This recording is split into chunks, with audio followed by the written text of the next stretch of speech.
Épisode 1. Les voisins qui ne s'entendaient pas. Je m'appelle Louis, j'ai 30 ans et je travaille comme technicien en maintenance informatique pour une petite entreprise de Lyon. Après des années passées en plein centre-ville, j'ai décidé de chercher plus de calme. C'est ainsi que je me suis installé dans une petite maison en périphérie, dans un quartier où les enfants jouent encore dans la rue et où tout le monde semble se connaître. Je pensais y trouver la tranquillité dont j'avais besoin. Je ne savais pas encore que ma nouvelle vie commencerait avec une série de malentendus. Dès la première semaine, j'ai rencontré ma voisine, Jeanne. 28 ans, mère célibataire, toujours pressée, les bras chargés de dossiers ou d'achats, et l'air de quelqu'un qui n'a plus vraiment le temps de sourire. Le premier contact n'a pas été fameux. Elle m'a demandé de déplacer ma voiture qui, selon elle, bloquait le passage, alors que je venais juste d'aménager et que je ne connaissais pas encore les habitudes du quartier. Je lui ai répondu un peu sèchement, fatigué par le déménagement. Elle a levé les yeux au ciel. Premier accrochage. Les jours suivants n'ont pas été meilleurs. Un matin, elle est venue frapper à ma porte pour me dire que j'avais laissé mes cartons trop près des poubelles et que cela gênait tout le monde. Le soir même, elle m'a demandé de baisser le volume de ma musique, alors qu'il n'était même pas 20 heures. Je trouvais son ton autoritaire, elle me trouvait peu respectueux. À chaque rencontre, une tension invisible se formait entre nous, comme si nous étions faits pour nous contrarier. Pourtant, il y avait quelqu'un qui ne partageait pas cette animosité. Son fils, Thomas, 6 ans, un petit garçon curieux, toujours souriant, qui me saluait à chaque fois qu'il me voyait sortir. Parfois, il s'approchait pour me poser des questions sur mon travail ou pour me montrer un dessin. Je devinais qu'il manquait d'une présence masculine à la maison, même si je n'en savais rien de certain. Son innocence contrastait étrangement avec la froideur de sa mère. Un dimanche matin, alors que j'essayais de réparer une étagère dans mon salon, un bruit sourd se fait entendre dehors. En ouvrant la porte, j'ai découvert que le ballon de Thomas avait atterri sur ma terrasse.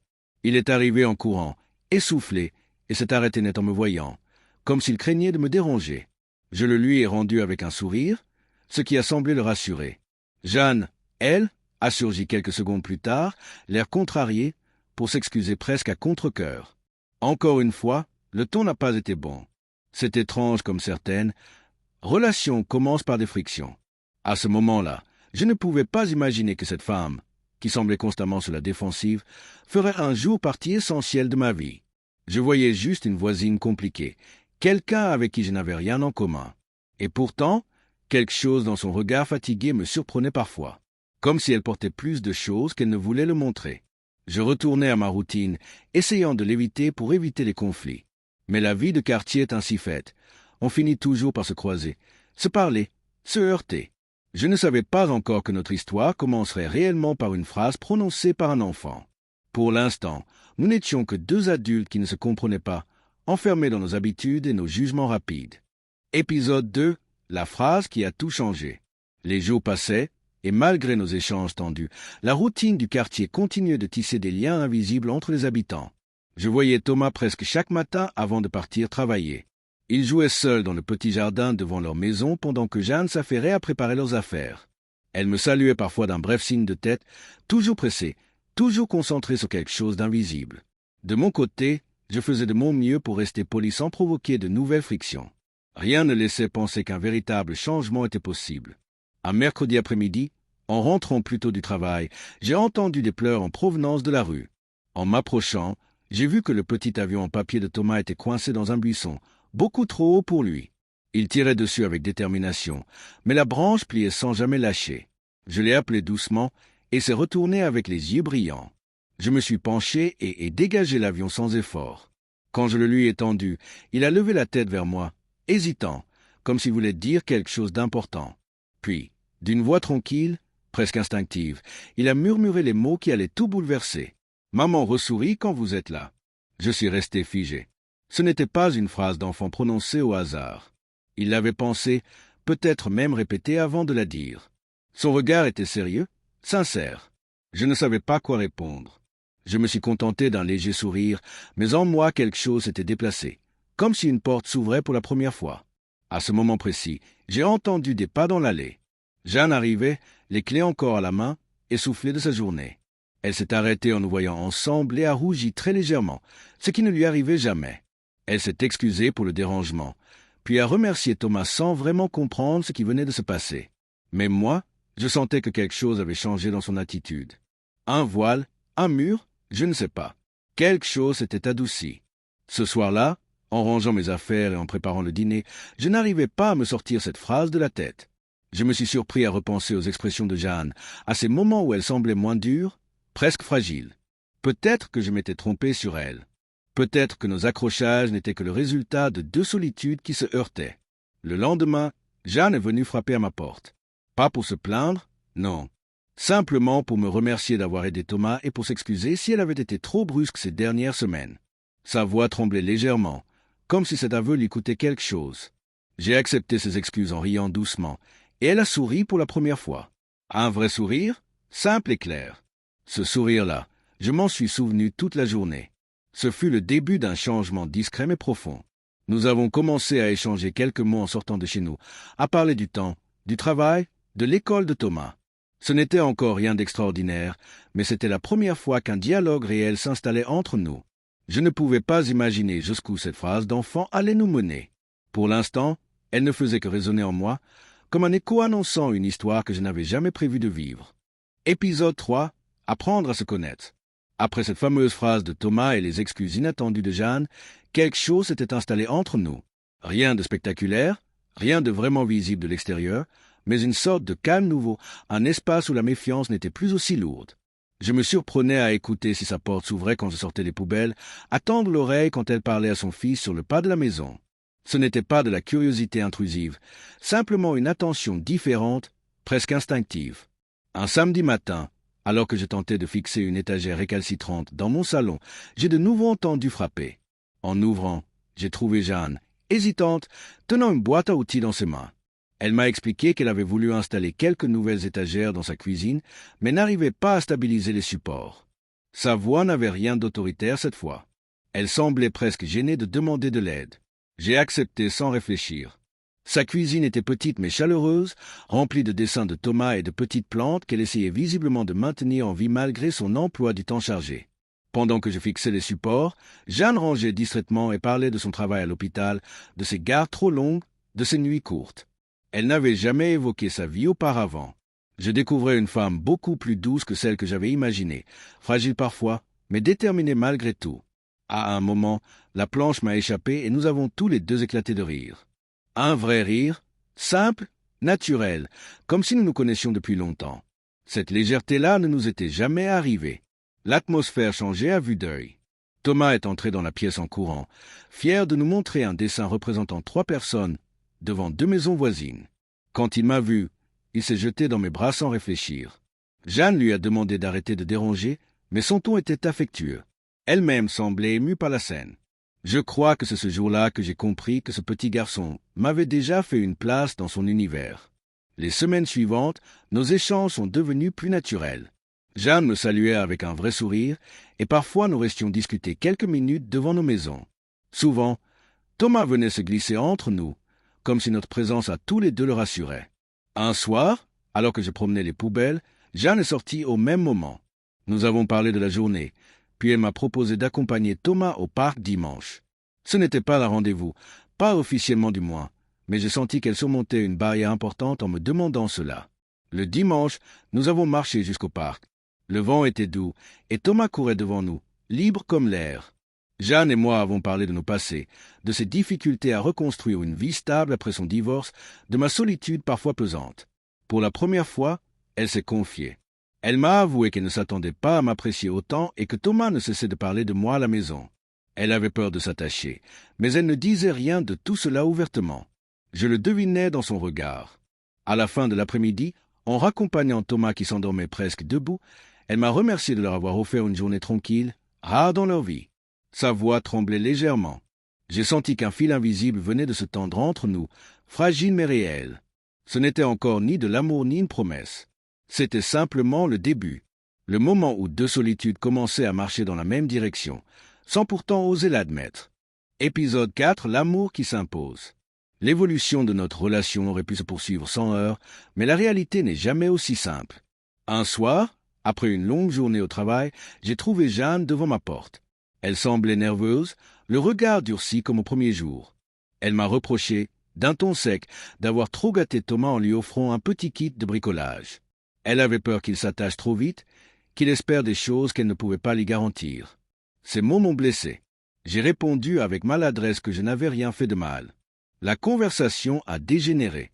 En quelques minutes, nous étions revenus à nos anciennes habitudes, comme deux étrangers incapables de se comprendre. Elle est partie en claquant la porte de chez elle. J'ai passé la soirée à ruminer, partagé entre la colère et la tristesse. Je ne comprenais pas comment une relation qui semblait s'adoucir pouvait s'effondrer aussi brutalement. Mais au fond, je savais que sa réaction n'était pas vraiment dirigée contre moi. C'était la peur, tout simplement. La peur de perdre ce fragile équilibre qu'elle s'efforçait de maintenir. Le lendemain matin, je n'ai vu ni Jeanne ni Thomas. Leur silence pesait étrangement dans le quartier. Une part de moi voulait attendre qu'elle fasse le premier pas, mais quelque chose en moi refusait de laisser les choses en l'état. En fin de journée, j'ai pris mon courage à deux mains et je suis allé frapper à sa porte. Quand elle a ouvert, ses yeux étaient rouges. Elle avait pleuré. Elle s'est excusée immédiatement, la voix tremblante. Elle m'a dit qu'elle avait eu peur de me laisser entrer dans leur vie, peur que son fils souffre encore si tout venait à s'arrêter. Elle n'avait pas prévu que ma présence devienne importante pour lui, et encore moins pour elle. Ces mots étaient sincères, presque douloureux à entendre. J'ai senti une profonde fragilité derrière ce masque de femme forte. Je lui ai répondu que je ne cherchais pas à prendre une place qui ne m'appartenait pas, que je voulais simplement être là, sans pression, sans urgence. Je ne voulais ni remplacer personne, ni bouleverser leur équilibre. Elle a hoché la tête, soulagée, puis s'est laissée tomber dans un fauteuil comme si elle déposait un poids qu'elle portait depuis des années. Thomas est entré dans la pièce quelques minutes plus tard, un jouet à la main. Il s'est jeté dans mes bras comme si rien ne s'était passé. Ce geste simple a fait sourire Jeanne, un sourire timide mais sincère. C'est à ce moment-là que j'ai compris que, malgré les obstacles, quelque chose d'irréversible venait de se produire entre nous. Les jours suivants ont été plus doux. Jeanne semblait plus ouverte, plus confiante. Nous avons commencé à dîner ensemble de temps en temps, surtout les soirs où elle rentrait tard de l'hôpital. Je l'aidais à poser Thomas au lit, à préparer les repas, à ranger la maison quand elle n'avait plus l'énergie. Rien n'était dit, rien n'était officialisé, mais tout prenait une forme étrange et évidente à la fois. Un soir d'automne, l'école de Thomas organisait une petite fête. Jeanne m'a proposé de venir. Lorsque Thomas nous a vus arriver tous les deux, côte à côte, il m'a pris la main sans réfléchir. Il m'a regardé avec un sérieux surprenant pour un enfant et m'a chuchoté. « Tu peux rester avec nous, si tu veux. » Ces mots ont résonné en moi longtemps. Jeanne, derrière nous, a baissé les yeux, émue. Ce moment-là a scellé quelque chose. Pas un engagement officiel, pas une promesse d'avenir, mais un accord silencieux entre deux adultes qui se choisissaient doucement et un enfant qui les réunissait sans le savoir. L'amour ne s'était pas imposé d'un coup. Il s'était glissé entre nous, discret, patient, jusqu'à devenir impossible à ignorer. Épisode 5, une famille inattendue. Notre relation, d'abord fragile et hésitante, avait fini par trouver son rythme. Les mois passaient, remplis de petits gestes, de conversations tardives et de moments silencieux où l'on se comprenait sans parler. Rien n'avait été précipité. Ni Jeanne ni moi n'étions prêts à vivre une histoire à toute vitesse. Nous avancions pas à pas, comme si chacun de nos choix devait être suffisamment solide pour tenir dans le temps. Et sans nous en rendre compte, c'est exactement ce que nous construisions. Au fil des saisons, j'ai commencé à passer de plus en plus de soirées chez eux, puis certains week-ends entiers. Thomas me considérait déjà comme un pilier de son quotidien. Jeanne, malgré ses craintes, s'était ouverte complètement. Elle riait plus souvent, parlait avec plus de légèreté, et la fatigue qui l'habitait autrefois semblait diminuer, remplacée par une douceur nouvelle. Nous n'étions plus deux voisins qui essayaient de s'entendre, mais deux adultes qui avançaient côte à côte, un enfant entre eux, comme un petit guide involontaire. C'est au printemps de la 2e année que tout a pris une forme plus officielle. Un soir, après avoir couché Thomas, Jeanne m'a rejoint sur la terrasse. Le soleil se couchait derrière les toits, et l'air était tiède. Elle m'a regardé longuement avant de murmurer qu'elle ne voyait plus sa vie sans moi, que mes gestes, mes habitudes, ma présence étaient devenus essentiels à leur équilibre. Ce n'était pas une déclaration flamboyante, mais c'était une vérité simple et profonde. Je lui ai pris la main, conscient que ce moment marquait un tournant. Nous avions cessé d'avoir peur. Quelques mois plus tard, nous nous sommes mariés à la petite mairie du quartier. Rien de spectaculaire, rien d'extravagant. Quelques proches, des rires discrets, un bouquet de fleurs que Jeanne avait choisi le matin même. Thomas tenait nos alliances avec un sérieux qui contrastait avec ses 6 ans. Quand l'adjoint a prononcé nos noms et a déclaré notre union, j'ai senti la main de Jeanne trembler dans la mienne. Ses yeux brillaient, les miens aussi. Notre vie ensemble n'a jamais été parfaite, mais elle a toujours été vraie. Nous avons acheté une maison quelques rues plus loin, un espace plus grand, lumineux, où chacun pouvait trouver sa place. Très vite, notre famille s'est agrandie. Notre fille est née un soir d'orage, sa petite main serrant la mienne comme si elle avait attendu ce moment. 2 ans plus tard, nous avons accueilli des jumeaux, un garçon et une fille, apportant un chaos joyeux dans notre quotidien. La maison était rarement silencieuse, souvent en désordre, mais toujours remplie de vie. Jeanne, malgré la fatigue et les responsabilités, souriait plus que jamais. Son rire résonnait dans les couloirs, mêlé aux cris des enfants. Parfois, quand nous mettions la table ou préparions un repas, elle posait sa main sur mon bras et me disait qu'elle n'aurait jamais imaginé une telle fin après notre première rencontre. Je lui répondais que je n'aurais jamais imaginé commencer une famille en m'agaçant sur une place de parking. Thomas, devenu grand frère, répétait souvent la même phrase aux jumeaux. Il était là quand maman a recommencé à sourire. Cette phrase, prononcée autrefois innocemment, avait été le point de départ de tout. Une vérité dite par un enfant qui voyait plus clair que nous. Aujourd'hui, quand je regarde notre famille, notre maison, nos enfants qui courent dans le jardin, je réalise combien nos débuts maladroits ont finalement tracé le chemin le plus juste. Ce qui n'était qu'un voisinage compliqué est devenu une histoire complète, solide, fermée, sans ambiguïté. Nous avons construit une vie. Une vraie. Une vie que nous n'attendions pas, mais que nous avons choisie jour après jour. C'est ainsi que notre histoire s'est terminée, pas par un événement spectaculaire, mais par la certitude tranquille d'avoir trouvé notre place. The End.